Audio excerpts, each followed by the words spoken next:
Bismillahirrahmanirrahim. Assalamualaikum warahmatullahi wabarakatuh. Halo semua, saya perwakilan dari kelompok 6. Kami ingin mempresentasikan mata kuliah manajemen perbankan syariah yang berjudul Operasional Produk Prinsip Pembiayaan dengan Akad Jual Beli dan Sewa. Adapun presentasi kali ini disusun oleh yang pertama ada Muhammad Fahmi Misbahuddin, yang kedua ada Muhammad Fauzi Hawari, yang ketiga ada Muhammad Guntur Gunawan, lalu saya sendiri Muhammad Rizal Utomo. Selanjutnya ada Mutia Aprilianti Nur Azizah, selanjutnya ada Nawazul Akbar Masi, dan yang terakhir ada Dede Irfan Maulana Yusuf. Assalamualaikum warahmatullahi wabarakatuh. Perkenalkan, saya Nawazul Akbar Masi, NIM 11780200173. Saya dari kelompok 6 akan mempresentasikan tentang murabahah. Murabahah berasal dari kata bahasa Arab yang artinya keuntungan, kelebihan, atau tambahan. Di dunia perbankan syariah, perjanjian ini terjadi antara bank dengan nasabah yang memerlukan barang dari bank tersebut. Pada dasarnya, murabahah adalah transaksi penjualan. Yang membedakan akad ini dengan praktik penjualan konvensional adalah informasi yang diberikan kepada pembeli. Menurut pendapat Utsmani, murabahah adalah bentuk jual beli yang menuntut penjualan untuk memberi informasi kepada calon pembeli tentang harga dan biaya dibaliknya. Selain harga jual, calon pembeli juga berhak tahu tentang nilai pokok barang serta jumlah keuntungan yang diambil penjual. Bisa dibilang jadi murabahah itu kita menjual barang tapi dengan kejujuran atas harga awalnya berapa dan keuntungan kita berapa kepada pihak yang mau membelinya. Adapun landasan hukumnya, yaitu landasan utama adanya transaksi murabahah adalah berasal dari Quran Surat Al-Baqarah ayat 275 yang artinya, dan Allah menghalalkan jual beli dan mengharamkan riba. Juga pada Quran Surat An-Nisa 29 yang artinya, hai orang-orang yang beriman, janganlah kamu makan harta sesamamu dengan jalan yang batil, kecuali dengan jalan perniagaan yang berlaku dengan suka sama suka di antara kamu. Dan janganlah kamu membunuh dirimu, sesungguhnya Allah adalah Maha Penyayang kepadamu. Fatwa MUI pun ikut andil dalam murabahah ini.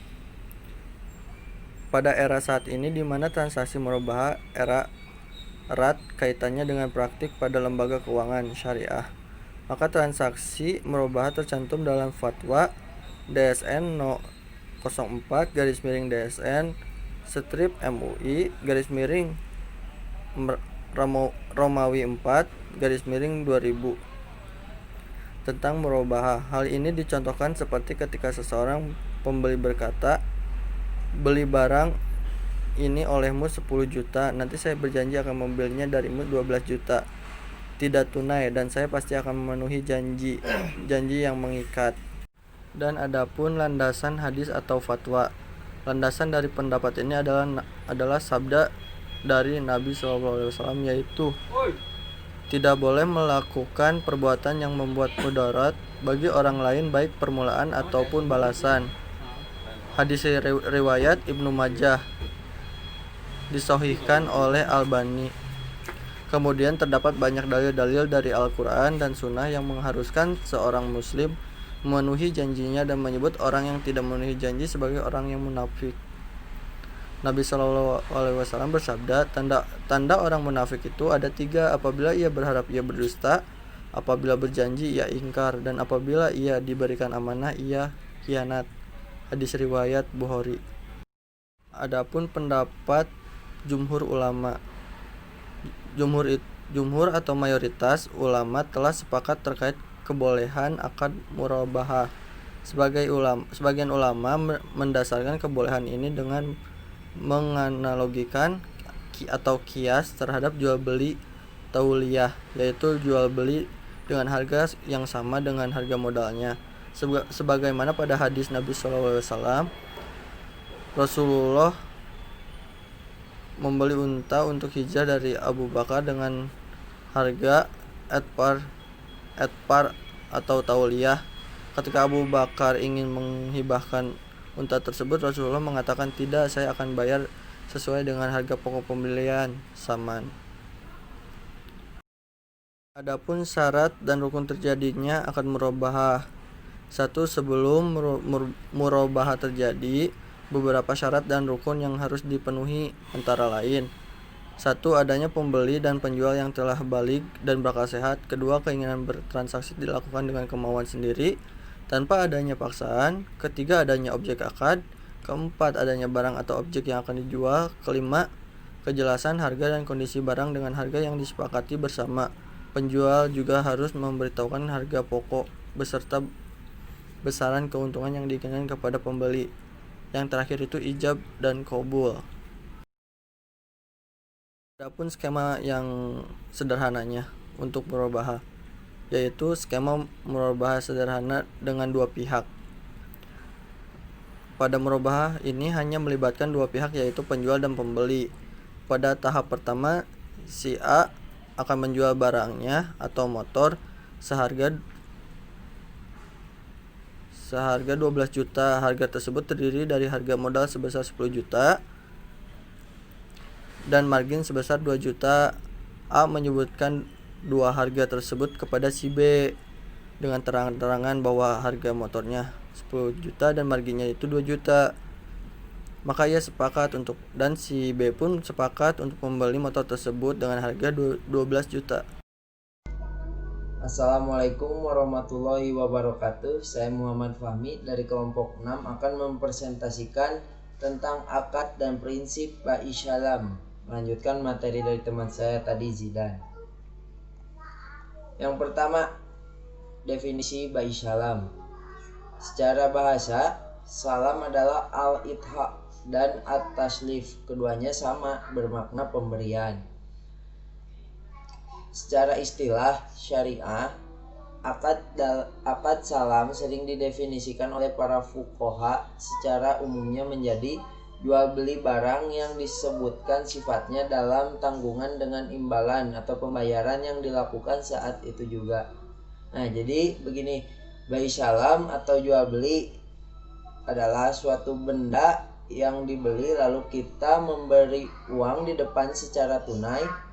Barangnya diserahkan di kemudian hari atau untuk waktu yang ditentukan. Nah, menurut ulama Syafi'ah, akad salam boleh ditangguhkan hingga waktu tertentu dan juga boleh diserahkan secara tunai. Kalau di kehidupan sehari-hari kita sering dikenal seperti pre-order. Seperti itu. Lanjut ke slide 3. Dasar hukum. Jual beli asyalam diperbolehkan dalam syariat Islam berdasarkan dalil-dalil Al-Quran dan As-Sunnah serta ijma, asalkan sesuai dengan analogi akal yang benar. Nah, di dalam Al-Quran terdapat pada surat Al-Baqarah ayat 282 yang artinya, "Wahai orang-orang yang beriman, apabila kamu bermuamalah tidak cara tunai untuk waktu yang ditentukan, hendaklah kamu menuliskannya." Nah, di Al-Quran dijelaskan bahwa jika bertransaksi secara tidak tunai lalu mendapatkannya di kemudian hari, maka kita harus menuliskannya. Ada pula sahabat yang mulia Abdullah bin Abbas radhiyallahu anhu menjadikan ayat ini sebagai dasar bolehnya jual beli salam. Beliau berkata, "Saya bersaksi bahwa jual beli asyalaf yang terjamin hingga tempo yang ditentukan telah dihalalkan dan diizinkan oleh Allah." Dikutip dalam Al-Quran surat Al-Baqarah ayat 282. Lanjut ke slide keempat, syarat-syarat bai syalam. Nah, yang pertama ada jenis objek jual beli salam harus jelas ya. Yang kedua, sifat objek jual beli salam harus jelas. Yang ketiga, kadar atau ukuran objek jual beli salam harus jelas juga. Yang keempat, jangka waktu jual beli salam harus jelas. Yang kelima, asumsi modal yang dikeluarkan harus diketahui masing-masing pihak. Jadi, syarat-syarat bai salam itu yang pertama jenis objeknya dulu, lalu sifat objek, kadar atau ukuran objek, jangka waktu pun itu semuanya harus jelas. Jika tidak jelas itu tidak memenuhi bai salam. Lanjut ke slide 5, ketentuan bai salam. Yang pertama, pembeli hasil produksi harus diketahui spesifikasinya secara jelas seperti jenis, macam, ukuran, mutu, dan jumlahnya. Yang kedua, apabila hasil produksi yang diterima cacat, maka nasabah harus bertanggung jawab dengan cara mengembalikan dana yang telah diterimanya atau mengganti barang yang sesuai pesanan. Yang terakhir, mengingat bank tidak menjadikan barang yang dibeli atau dipesannya sebagai persediaan, maka memungkinkan bagi bank untuk melakukan akad salam kepada pihak ketiga. Nah, jadi ketentuannya, jika kita mendapatkan barang yang cacat, maka kita wajib mengkomplain kepada penjualnya. Lalu penjualnya pun harus bertanggung jawab, entah mengganti dengan barang yang baru atau mengembalikan dananya. Lanjut ke slide 6, rukun bai salam. Ada 4. Yang pertama, muslam. Muslam itu pembeli. Jadi pihak yang membutuhkan dan memesan barang itu disebut muslam. Ada pula pihak yang memasok barang pesanan, itu disebut muslam ilaih atau penjual. Yang ketiga ada isyaman. Isyaman itu modal ya, atau uang. Yang terakhir ada muslan fiih. Muslan fiih itu barang yang dijual belikan, itu barangnya ya, muslan fiih. Jadi ada 4. Yang pertama muslam, pembeli. Yang kedua muslam ilaih. Yang ketiga muslam ilaih, penjual. Yang ketiga isyaman. Isyaman itu modal atau uang. Yang terakhir ada muslan fiih atau barang yang dijual belikan itu. Slide terakhir, ada skema dan studi kasus jual beli saham. Nah, di situ ada bentuk skema ya. Secara sederhananya gini, ada 2 pihak yang akan bertransaksi, yaitu penjual dan pembeli. Pembeli akan membeli produk berupa traktor kepada penjual. Karena traktor tersebut tidak bisa disediakan secara langsung saat itu pun, maka si pembeli melakukan akad salam kepada penjual. Nah, traktor tersebut dibuat dan pada waktu yang ditentukan untuk diselesaikan, maka traktor tersebut dikirimkan oleh penjual kepada si pembeli tersebut. Sekian dari saya. Mohon maaf bila ada kata-kata yang salah, apa materi yang salah. Kesempurnaan hanya milik Allah. Sekian, wassalamualaikum warahmatullahi wabarakatuh. Assalamualaikum warahmatullahi wabarakatuh. Pada kesempatan kali ini saya akan mencoba menjelaskan dari apa itu bai bisaman ajil. Nah, pada slide pertama saya akan menjelaskan dari pengertian bai bisaman ajil seperti yang sudah tersedia di slide. Bai saman ajil itu berasal dari kata bai atau jual beli, saman harga, ajil penangguhan. Nah, jadi bai saman ajil adalah jual beli komoditas di mana pembayaran atas harga jual dilakukan dengan tempo atau waktu tertentu di waktu yang mendatang. Nah, jadi bai saman bin ajil itu sama kayak kredit kali di bank ya. Jadi modelnya gitu. Prinsipnya tuh misalkan kita beli suatu barang. Nah, misalkan kita nggak ada modal, jadi barang yang pengen kita beli itu dibeli atas nama bank atau bank syariah tertentu. Nah, dari bank syariah ini jual lagi ke kita dengan harga dengan dilebihi oleh keuntungan pastinya lah. Keuntungannya itu disebut margin. Terus si pembeli dari bank ini bisa bayar dalam mau itu cash. Nah, si bank jual lagi ke si calon pembeli, bisa kita yang mau beli secara kredit. Nah, di situ keuntungannya ada sebut marginnya lewat bank. Nah, keuntungannya juga bisa dibagi dua, keuntungannya kan dibagi juga oleh pihak bank atau BMT kepada penyedia atau penyimpan dana. Nah, gitu pengertian awal. Nah, selanjutnya yaitu rukun dan syarat. Rukun dan syarat bisaman ajil. Rukunnya tuh nggak jauh beda sama jual beli pada umumnya, karena transaksi ini merupakan pengembangan dari kontrak jual beli. Nih, rukun dari bisaman bin ajil itu ada 4. Nah, yang pertama ada orang yang berakat atau muta'addid, pembeli dan penjual. Yang kedua ada sigot lafati jokobul. Nah, yang ketiga adanya barang yang dibeli. Nah, yang keempat adanya nilai tukar pengganti barang. Nah, sedangkan kaidah-kaidah yang berkaitan dengan bisaman nih, harganya transaksi bisaman bin ajal dapat ditentukan lebih tinggi daripada transaksi tunai.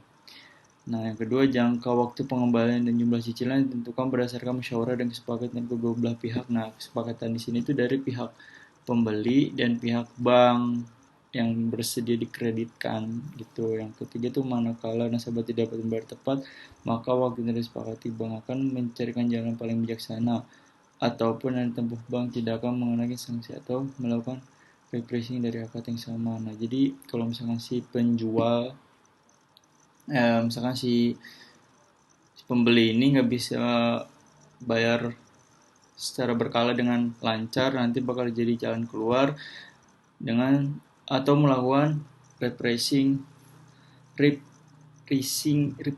dari akad yang sama. Nah, gitu.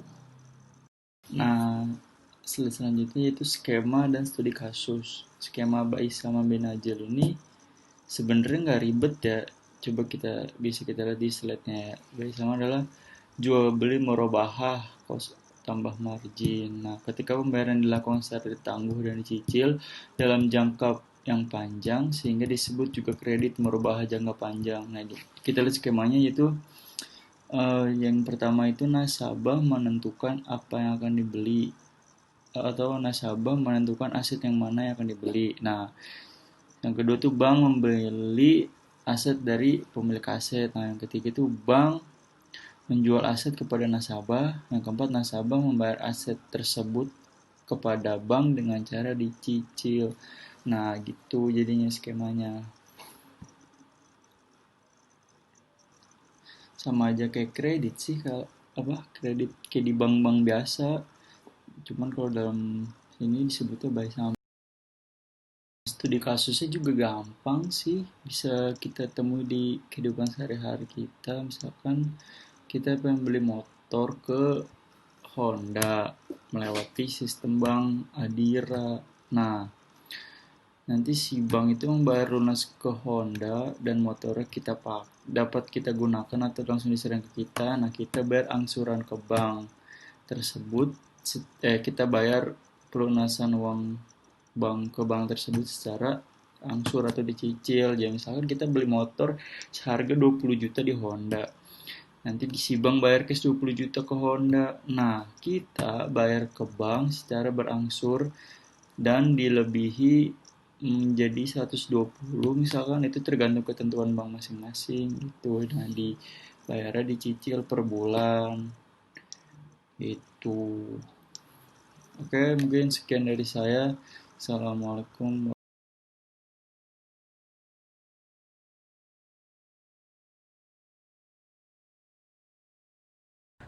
Bismillahirrahmanirrahim. Assalamualaikum warahmatullahi wabarakatuh. Di sini saya Muhammad Fojawari, kelompok 6, akan menjelaskan tentang akad dan prinsip dari bai istisna. Nah, sebelum ke sana, saya akan menjelaskan dulu mengenai apa itu bai istisna. Nah, definisi bai istisna adalah akad pembiayaan untuk pemesanan pembuatan barang tertentu dengan kriteria dan persyaratan tertentu yang disepakati antara pemesan atau pembeli atau yang biasa disebut mustasni dan penjual atau biasa yang disebut sani, dengan harga yang disepakati bersama oleh kedua belah pihak. Nah, biasanya sebesar biaya produksi ditambah keuntungan bagi produsen tetapi lebih rendah dari harga jual. Dan pembayaran di muka secara bertahap sesuai tahapan-tahapan proses produksi. Nah, jadi dalam akad istisna ini yang penyedia bahan dan yang kerja itu seluruhnya dari produsen, sedangkan konsumen hanya memesan sesuai dengan kehendaknya. Nah, pada dasarnya bai istisna merupakan satu transaksi yang hampir sama dengan bai assalam dan jual beli murabahah atau muajal. Nah, cuman yang membedakan di sini ada sedikit perbedaan di mana dalam bai assalam pembayaran di muka dan penyerahan barangnya di kemudian hari. Nah, sedangkan pada murabahah muajal barang diserahkan di muka dan uangnya bisa dibayar dengan cicilan. Nah, untuk bai istisna ini barang diserahkan di belakang, sedangkan pembayarannya juga bisa dilakukan dengan cicilan. Jadi perbedaannya di situ. Kalau misalkan bai asalam itu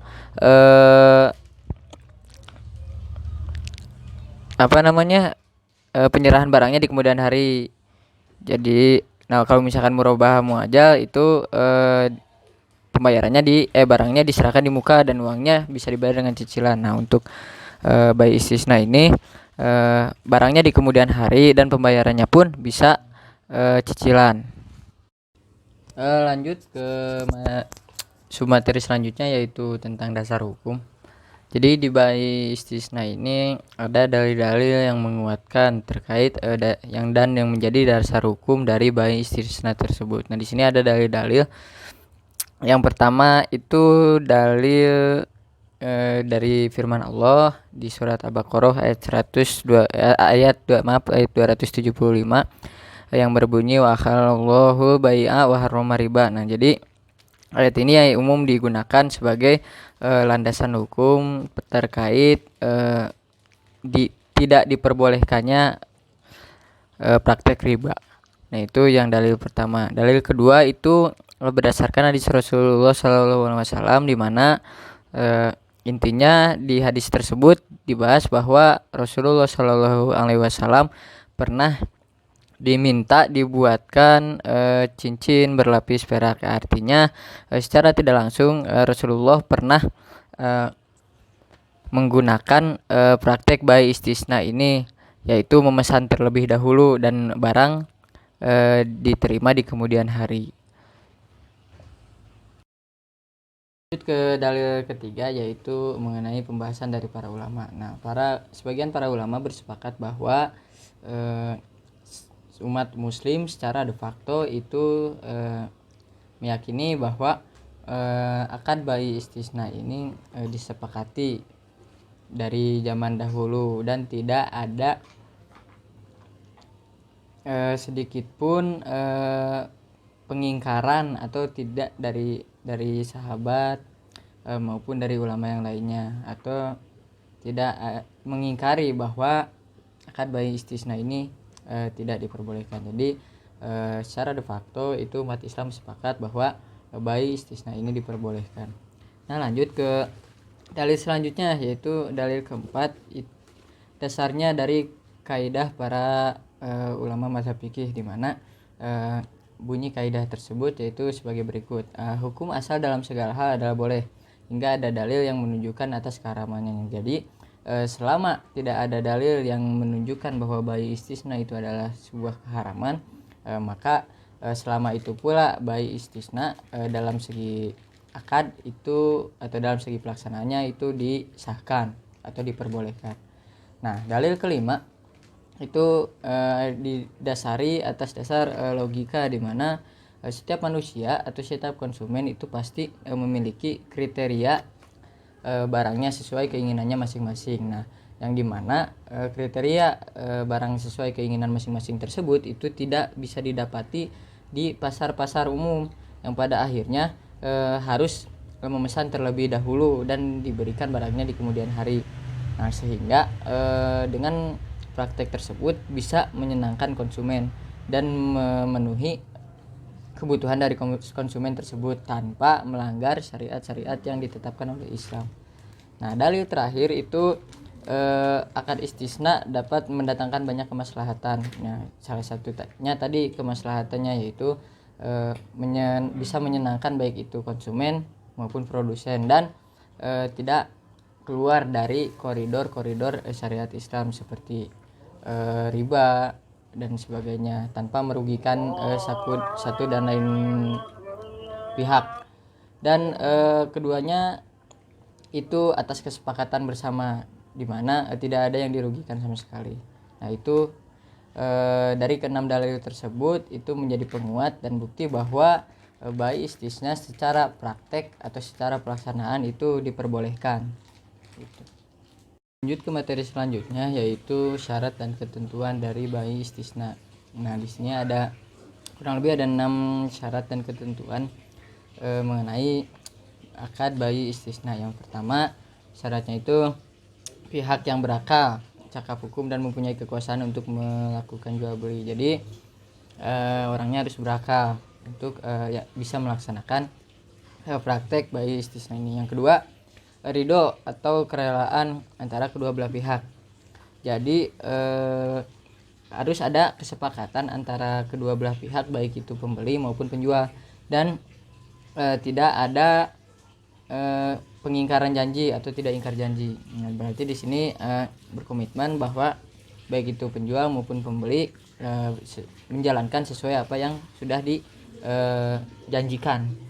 Yang ketiga itu ada apabila si isi akad disyaratkan sani atau pembuat barang hanya bekerja saja, maka akad ini bukan lagi istisna tetapi menjadi akad ijaroh, sewa menyewa. Maka dari itu bukan hanya pembuat barang itu bukan hanya bekerja saja, sekaligus dari pada modal awal. Yang keempat itu pihak yang membuat menyatakan kesanggupan untuk mengadakan atau membuat barang itu. Yang kelima, masnu atau objek pesanan itu mempunyai kriteria yang jelas seperti jenis, ukuran, mutu, jumlah, dan lain-lain. Jadi tidak ada kesamaran mengenai barang yang akan dipesan untuk dibuatkan di kemudian hari.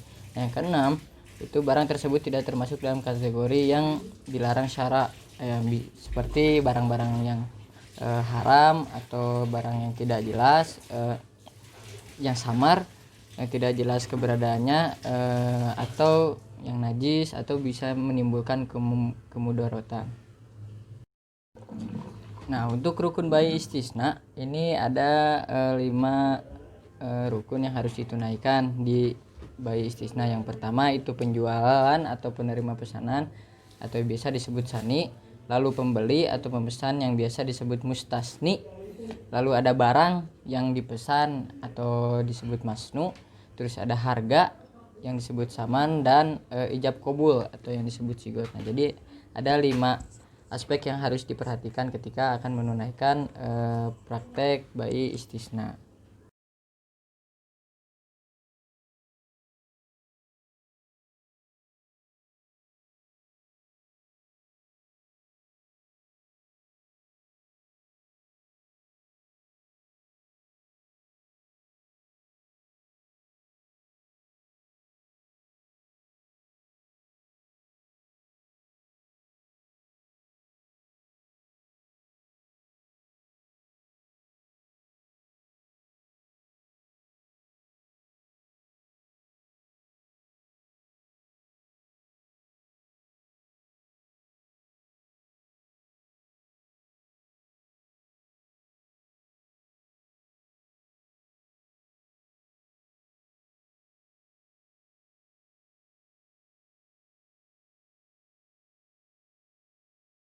Nah, ini untuk studi kasus ya, salah satu contoh praktek bai istisna. Nah, jadi di sini ada sebuah perusahaan konveksi yang meminta pembiayaan untuk pembuatan kostum sebuah tim bola voli sebesar 10 juta. Produksi ini akan dibayar oleh pemesannya sebulan yang akan datang. Harga sepasang kostum di pasaran biasanya itu 60.000, sedangkan perusahaan itu bisa menjual kepada bank dengan harga 58.000. Nah, dalam kasus ini sebagai penyelesaiannya ya, dalam kasus ini produsen tidak ingin diketahui modal pokok pembuatan kostum tersebut. Dia hanya ingin memberikan untung sebesar 2.000 per kostum atau sekitar 344.827 rupiah, atau sekitar 3% dari modal. Bank bisa menawarkan lebih lanjut agar kostum itu lebih murah dan dijual kepada pembeli dengan harga pasaran. Jadi secara tidak langsung nasabah itu sudah memesan. Nah, lalu si konveksi itu meminta pembiayaan kepada kepada bank sebesar 10 juta. Nah, ya, laba yang diberikan kepada bank itu sekitar 2.000. Jadi harga satuan dari produsen itu 58.000. Nah, sedangkan harga pasaran di luar itu 60.000. Nah, jadi secara laba itu produsen memberikan 2.000 ke bank. Nah, yang akan dibayar di kemudian hari oleh pemesan. Jadi sebulan yang akan datang baru dibayar oleh pemesan. Gitu mungkin salah satu studi kasusnya. Teman-teman, saya akan melanjutkan presentasi mengenai IMBT atau Ijaroh Muntahiyah Bitamlik. Nah, pengertian Ijaroh Muntahiyah Bitamlik. Ijaroh berasal dari bahasa Arab yang memiliki makna imbalan atau upah atau sewa atau jasa. Istilah ijaroh pada umumnya digunakan dalam perbankan syariah. Secara makna dan konteksnya dalam perbankan, ijaroh adalah pemindahan hak guna suatu barang dengan pembayaran biaya sewa tanpa diikuti pemindahan kepemilikan atas barang tersebut. Singkat kata, ijaroh berarti menyewa suatu tanpa maksud memilikinya. Itu adalah pengertian ijaroh yang berarti imbalan atas sewa atau sewa atas barang dan hal lainnya yang pada akhirnya barang tersebut tidak menjadi kepemilikan atau hanya kita sewa saja. Selanjutnya pengertian ijaroh muntahiyah bitamlik. Kalau tadi kalau ijaroh muntahiyah bitamlik pada intinya adalah kepemilikan suatu manfaat atau jasa berupa barang yang jelas dalam tempo waktu yang jelas diikuti dengan adanya pemberian kepemilikan suatu barang yang bersifat khusus dengan adanya ganti yang jelas. Jadi perbedaannya adalah kalau IMBT atau Ijaroh Muntahiyah Bitamlik, ketika kita membayar sewa atau kita menyewa sesuatu barang, maka diakhiri dengan barang tersebut menjadi milik kita atau merubah kepemilikan dari barang tersebut atau objek sewanya. Pun dasar hukum dari Ijaroh Muntahiyah Bitamlik ini adalah yang pertama dari Quran Surat Al-Baqarah ayat 233 yang artinya, dan jika kamu ingin anakmu disusukan oleh orang lain, maka tidak ada dosa bagimu apabila kamu memberikan pembayaran menurut yang patut. Bertakwalah kamu kepada Allah dan ketahuilah bahwa Allah Maha melihat apa yang kamu kerjakan. Dan yang keduanya ada Quran Surat Al-Zukhruf ayat 32 yang artinya, apakah mereka yang membagi-bagi rahmat Tuhanmu? Kami telah menentukan antara mereka penghidupan mereka dalam kehidupan dunia, dan kami telah meninggikan kebahagiaan mereka atas sebagian yang lain beberapa derajat, agar sebagian mereka dapat mempergunakan sebagian yang lain, dan rahmat Tuhanmu lebih baik dari apa yang mereka kumpulkan. Hukum dari beberapa hadis, salah satunya adalah dari hadis riwayat Bukhari dan Muslim yang diriwayatkan dari Ibnu Abbas bahwa Rasulullah Shallallahu Alaihi Wasallam bersabda, berbekamlah kamu, kemudian berikanlah upahnya kepada tukang bekam itu. Dari dasar hukum yang dua tadi sudah jelas ya bahwa ijaroh ini adalah salah satu bentuk imbalan dari jasa atau dari barang yang sudah kita gunakan. Rukun ijaroh ada 6. Yang pertama adalah penyewa atau disebut mustajir, yang keduanya adalah pemberi sewa atau muajir, yang ketiganya adalah objek sewa atau makjur, yang keempatnya adalah harga sewa atau ujaroh, yang kelimanya adalah ijab qabul atau sigot, yang keenamnya adalah manfaat sewa. Selanjutnya ada syarat dan ketentuan ijaroh muntahiyah bitamlik. Yang pertama adalah bagi mujir dan mustajir atau penyewa dan pemilik barang yang lalu harus adanya kerelaan antara kedua belah pihak dan adanya upah atau imbalan.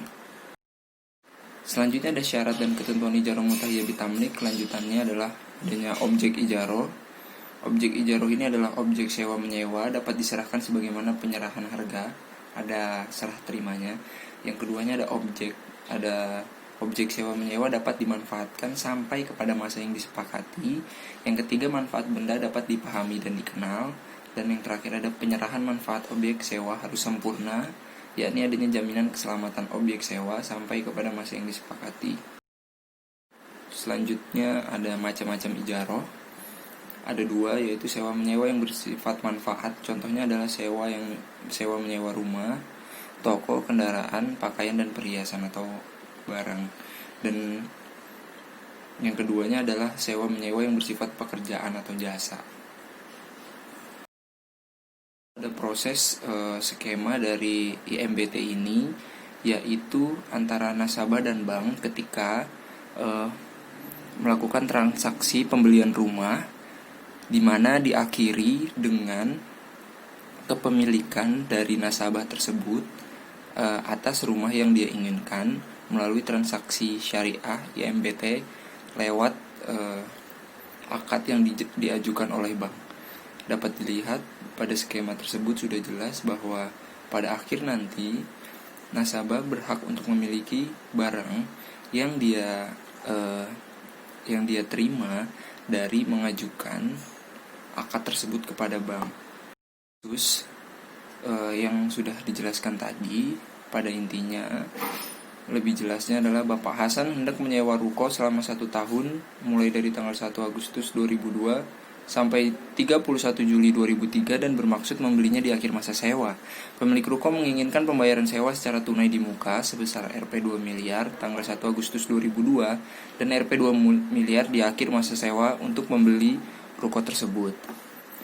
Atau bila ruko tersebut dibeli secara langsung pada tanggal 1 Agustus 2002, pemilik toko bersedia menjualnya dengan harga 3,5 miliar. Dengan pola pembayaran seperti contoh, kemampuan keuangan Bapak Hasan tidak memungkinkan, maka Pak Hasan hanya mampu membayar sewa secara cicilan sebesar 300 juta per bulan dan membeli ruko di akhir masa sewa. Oleh karena itu, Pak Hasan meminta pembiayaan dari Bank Syariah sebesar Rp 2 miliar di awal masa sewa dan Rp 2 miliar di akhir masa sewa. Bank Syariah menginginkan persentase keuntungan sebesar 20% dari pembiayaan yang diberikan. Lalu, analisa kasus yang tadi.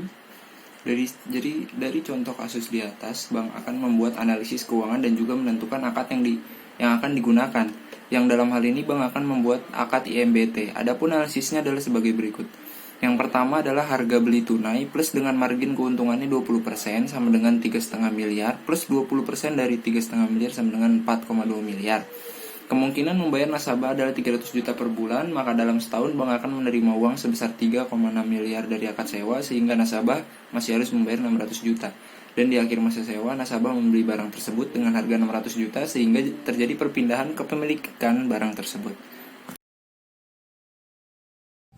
Baik, assalamualaikum warahmatullahi wabarakatuh. Saya Dede Irfan Maulana Yusuf. Insyaallah akan menjelaskan tentang aset dan liability manajemen perbankan syariah, prinsip tabaru dan service produk, akad dan prinsip kafarah. Langsung saja, aset dan liability manajemen perbankan syariah. Apa sih yang disebut dengan bank? Bank adalah dasarnya adalah lembaga intermediasi antara penabung dan investor. Nah, nasabah penyimpan dana di bank karena percaya bank dapat memilih alternatif investasi yang menarik. Memilih investasi harus dilakukan seksama karena kesalahan dalam memilih investasi akan membawa akibat bank tidak bisa memenuhi kewajibannya kepada para nasabah. Pada umumnya, bank mengkoordinasikan fungsi tersebut dengan aset liability management commit atau yang disebut dengan ALCO. Lalu, fokus dari atau prinsip dari aset liability management atau yang disebut dengan ALMA adalah mengkoordinasikan seluruhnya portofolio aset dan kewajiban untuk memaksimalkan keuntungan yang akan diberikan melalui dividen kepada pemegang saham dalam jangka panjang dengan memperhatikan keuntungan likuiditas dan prinsip kehati-hatian. Nah, sejak tahun 1970, aset dan lirik manajemen atau yang disebut dengan ALMA mengalami perkembangan yang sangat pesat dan pemegang peran penting dalam pengelolaan dana bank. Asset liability management adalah suatu usaha untuk mengoptimalkan struktur neraca bank sedemikian rupa agar diperoleh laba yang maksimal dan sekaligus membatasi resiko menjadi sekecil mungkin.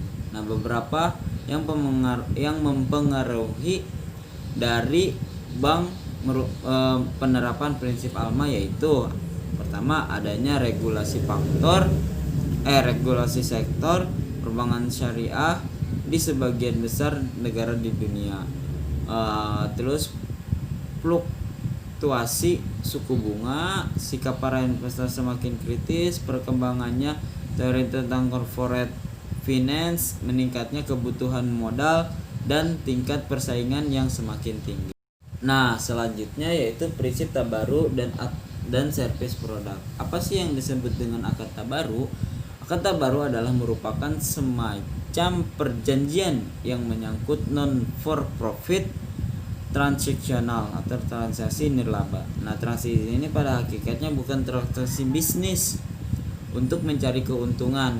Nah, dari akad tabaru ini contohnya ada akad qard, rah, hiwalah, wakalah, hafalah, wadiah, hibah, wakof, sodakoh, dan hadiah. Nah, akad tabaru ini terbagi kepada 3. Yang pertama yaitu meminjamkan uang atau lending, yang kedua meminjamkan jasa atau lending juga, yang ketiga memberikan sesuatu yaitu giving something. Baik, selanjutnya yaitu akad dan prinsip kafalah. Apa yang disebut dengan prinsip kafalah? Apa yang disebut dengan kafalah? Kafalah itu tersendiri yaitu ad-dhamah atau jaminan. Nah, menurut pengertian syarah kafalah adalah proses penggabungan tanggungan kafil menjadi tanggungan asyil dalam tuntunan permintaan dengan materi sama atau hutang atau barang atau pekerjaan. Nah, dasar hukum kafalah ada pada surah Yusuf ayat 72 yang pada bunyinya, kami kehilangan kepala raja dan siapa yang dapat membalikannya akan memperoleh bahan makanan atau seberat beban unta dan aku menjamin terhadapnya. Jadi di sini ada jaminan terhadap siapa orang yang menemukan barang tersebut untuk diberikan makanan seberat beban unta. Itu ayat yang menyangkut terhadap kafalah. Lalu ada hadis juga yang menerangkan bahwasanya telah diriwayatkan oleh Bukhari telah dihadapkan kepada Rasulullah Shallallahu Alaihi Wasallam jenazah seorang laki-laki untuk disolatkan. Rasulullah Shallallahu Alaihi Wasallam bertanya, apakah ia mempunyai hutang? Sahabat menjawab, ya. Maka beliau tidak. Maka beliau mensolatkannya. Lalu suatu ketika Rasulullah bertanya kepada sahabat, kepada jenazah yang selanjutnya, apakah dia memiliki hutang? Ya. Lalu Rasulullah SAW tidak mensolatkannya. Ketika itu ada seorang sahabat yang berkata, ya Rasulullah, saya akan menjamin hutangnya. Lalu Rasulullah mensolatkannya karena di situ ada jaminan. Seperti itu. Selanjutnya yaitu ada rukun dan syarat-syarat dalam kafalah. Yang pertama ada domin, kafil atau jaim, itu orang yang menjalin di mana ia disyaratkan sudah baligh, berakal, tidak dicegah membelanjakan hartanya, mahjur dan dilakukan dengan kehendak sendiri. Lalu ada madmunlah, yaitu orang yang berpiutang, ada madmun anhu, atau maf'ul anhu adalah orang yang berutang, madhul bih atau maf'ul bih adalah utang. Nah, disyaratkan pada maf'ul bih dapat diketahui dan tetap keadaannya baik sudah tetap maupun akan tetap, seperti itu. Nah, selanjutnya yaitu ada macam-macam kafalah. Macam-macam kafalah ini terdiri dari 6. Yang pertama ada kafalah bin nafs, yaitu kafalah bil mal, kafalah bil taslim, kafalah munjazah, kafalah al mu'allaqah. Nah, selanjutnya yaitu ada penerapan kafalah dalam perbankan syariah. Yang pertama dari kafalah bin nafs. Contohnya adalah misalkan seseorang nasabah yang mendapatkan pembiayaan dengan jaminan nama baik dan ketokohan seseorang atau pemuka masyarakat, walaupun bank secara fisik tidak memegang barang apapun, tetapi bank berharap tokoh tersebut dapat mengusahakan pembayaran ketika nasabah yang dibiayai mengalami kesulitan. Yang kedua, kafalah bitaslim. Jenis pembayaran jaminan ini dapat dilaksanakan oleh bank untuk kepentingan nasabahnya dalam bentuk kerjasama dengan perusahaan penyewaan atau leasing company. Jaminan pembayaran bagi bank dapat berupa deposito, tabungan, dan bank dapat membebankan uang jasa atau fee kepada nasabah itu. Lalu ada kafalah al-munjazah, lalu ada bank garansi dan syariah card. Itu saja yang bisa saya sampaikan, kurang lebihnya mohon maaf. Assalamualaikum warahmatullahi wabarakatuh. Ya, selanjutnya saya akan menjelaskan tentang akad dan prinsip hiwalah. Hiwalah atau hawalah secara bahasa artinya yaitu al-intiqal, yang berarti pindah, diucapkan hala anil ahdi, berpindah, berpaling, berbalik dari janji. Secara istilah, definisi al-hiwalah adalah memindah penuntutan atau penagihan dari tangguhan pihak al-multazim yang membayar hutang. Dalam hal ini adalah al-mu'alih alaih, muhal alaih. Dalam ajaran Islam, al-hiwalah adalah pengalihan hutang.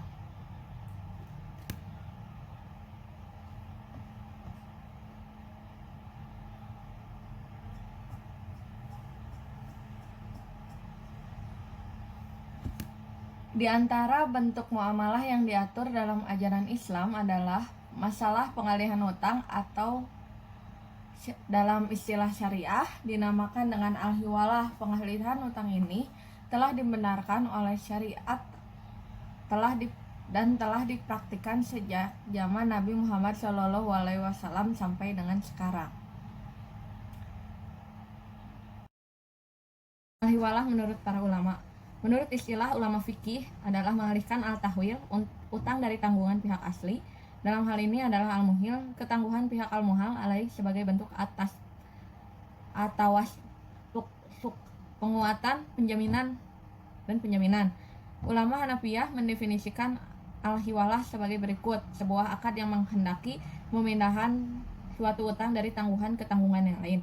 Yang ketiga yaitu menurutnya. Lalu selanjutnya yaitu Ibnu Abidin mengatakan bahwa hiwalah ialah pemindahan kewajiban membayar hutang dari orang yang berhutang kepada orang yang berhutang lainnya.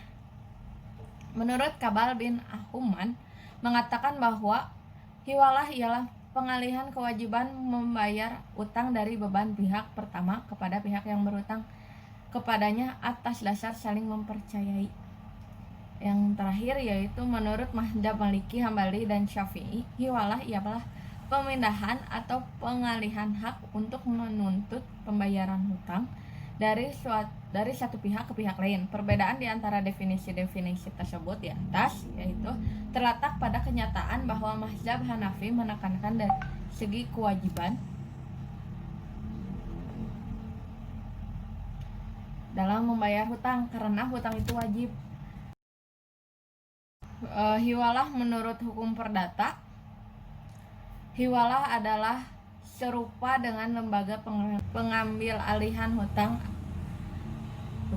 lembaga pelepasan hutang atau penjualan hutang, atau lembaga penggantian kreditor atau penggantian debitor. Dalam hukum perdata dikenal lembaga yang disebut adalah subrogasi dan novasi, yaitu lembaga hukum yang memungkinkan terjadinya penggantian kreditor atau debitor.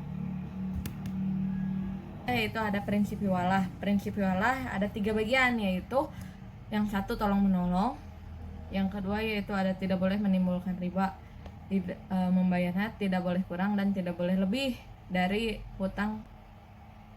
Yang ketiga yaitu tidak digunakan untuk transaksi objek haram, yang haram atau maksiat. Jadi si muhal alaih ini yang ditangguhin hutang ini harus tahu, wajib tahu hutang itu tuh digunakan untuk buat apa. Kalau misalnya buat objek haram atau maksiat yang negatif, hal negatif itu nggak boleh kita bisa menolak. Jadi kita nggak boleh mau ngebayarin. Kalau hiwalah ini disyariatkan oleh Islam dan dibolehkan olehnya karena adanya maslahat butuhnya manusia kepadanya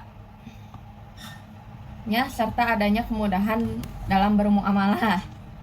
Dalam hiwalah juga terdapat bukti sayang kepada sesama, mempermudah muamalah mereka, memaafkan, membantu, memenuhi kebutuhan mereka, membayarkan hutangnya, dan menenangkan hati mereka.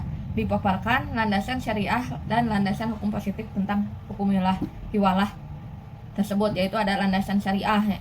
Landasan syariah atas hiwalah dapat dijumpai dalam Al-Quran dan hadis dan ijma'.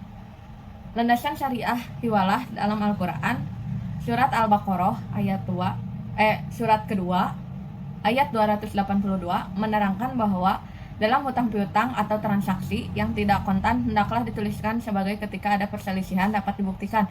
Dalam kegiatan ini pula diwajibkan untuk ada 2 orang saksi yang adil dan tidak merugikan siapapun atau pihak manapun.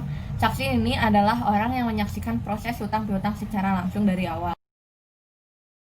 Landasan hukum positif hiwalah sebagai salah satu produk perbankan syariah di bidang jasa telah mendapatkan dasar hukum dalam Undang-Undang Nomor 10 Tahun 1998 tentang perubahan atas dalam Undang Nomor 7 Tahun 1902 tentang perbankan dengan diundangkannya Undang-Undang Nomor 21 Tahun 2008 tentang perbankan syariah. Hiwalah mendapatkan dasar hukum yang lebih kokoh. Dalam pasal 19 Undang-Undang Perbankan Syariah disebutkan bahwa kegiatan usaha bank umum syariah antara lain meliputi melakukan pengambil alihan hutang berdasarkan akad hiwalah atau akad lain yang bertentangan dengan prinsip syariah. Pemenuhan prinsip syariah sebagai dimaksud antara lain dilakukan melalui kegiatan pelayanan jasa dengan mempergunakan antara lain akad hiwalah dan akad hawalah, yaitu proses pemindahan atau pengalihan penagihan hutang dari orang yang berhutang kepada orang yang menanggung hutang tersebut. Akad hawalah umumnya diterapkan pada lembaga keuangan yang diantaranya adalah pembiayaan factoring atau pembiayaan letter of credit untuk keperluan impor barang. Akad al-hiwalah terbentuk dengan terpenuhinya ijab dan qabul atau sesuatu semakna dengan ijab qabul, seperti dengan pembubuhan tanda tangan di atas nota al-hiwalah dengan tulisan dan isyarat. Ijab adalah pihak al-muhil berkata, aku alihkan kamu kepada si fulan. Kabul adalah seperti pihak al-muhal berkata, saya terima atau saya setuju. Ijab dan kabul diisyaratkan harus dilakukan di majelis dan akad yang syaratkan harus final sehingga di dalamnya tidak berlaku khiyar majelis. Penerapan hawalah pembiayaan factoring. Pembiayaan factoring atau anjak piutang merupakan transaksi pembiayaan oleh suatu lembaga keuangan yang bertindak sebagai muhal alaih dengan cara mengambil alih piutang dari penjual.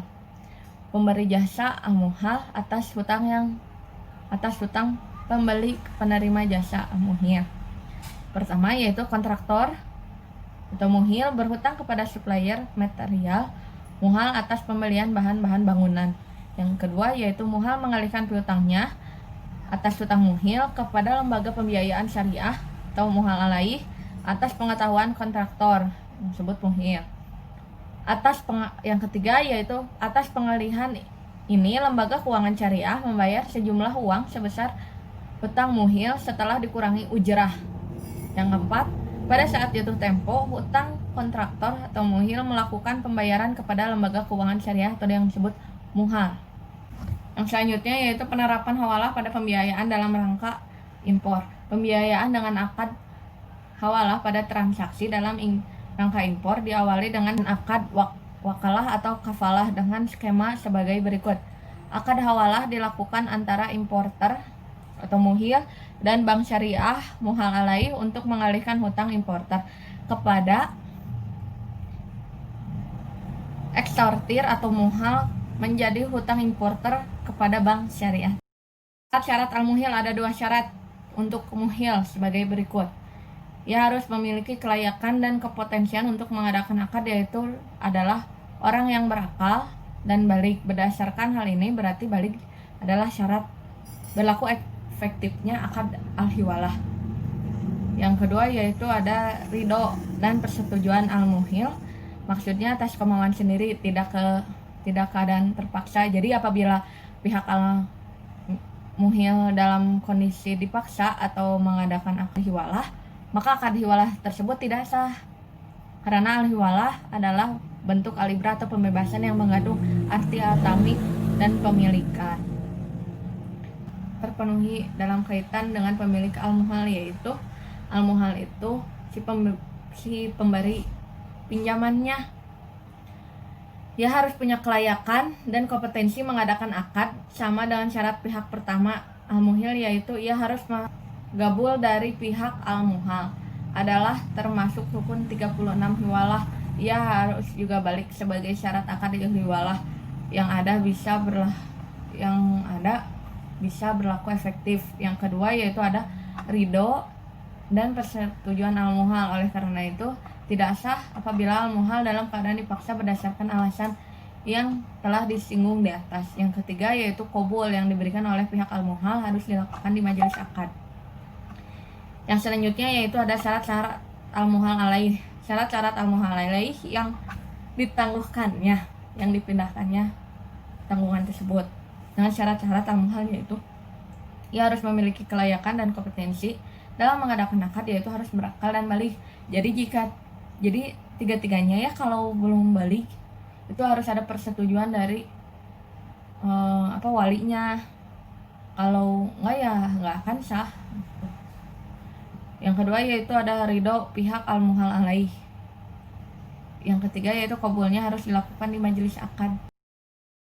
Ada 2 jenis hiwalah, yaitu yang pertama ada hiwalah al-muqayyadah, pemindahan bersyarat. Pemindahan sebagai ganti dari pembayaran hutang pihak pertama kepada pihak kedua.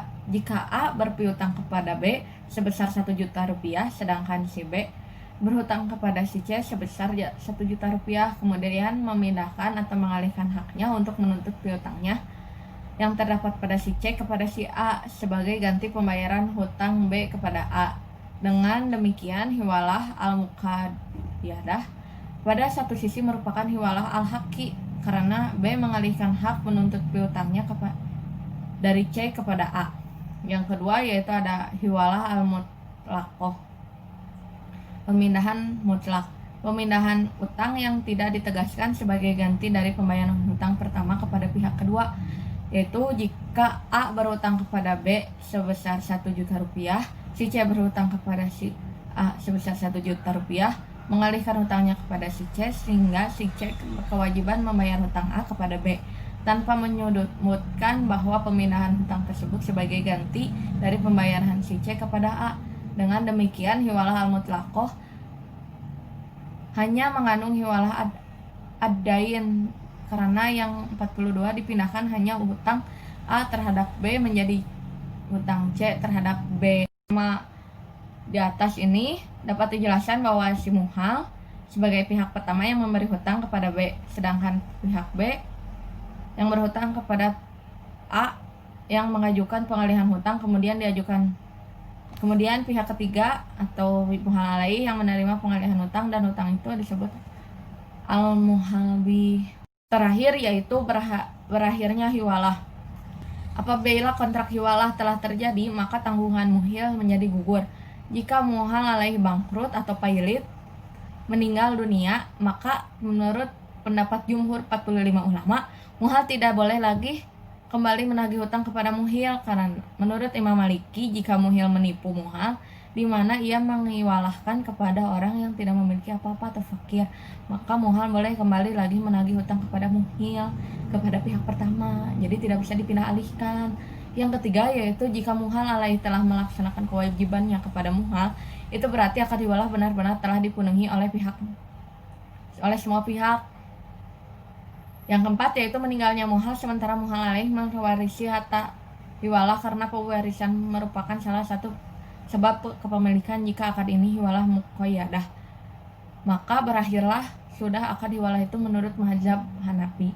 Yang kelima yaitu jika muhal menghibahkan atau menyedekahkan harta hiwalah kepada muhal alaih dan ia menerima hibah tersebut. Yang keenam yaitu ada jika muhal menghapus bukan kewajiban membayar hutang kepada muhal alaih.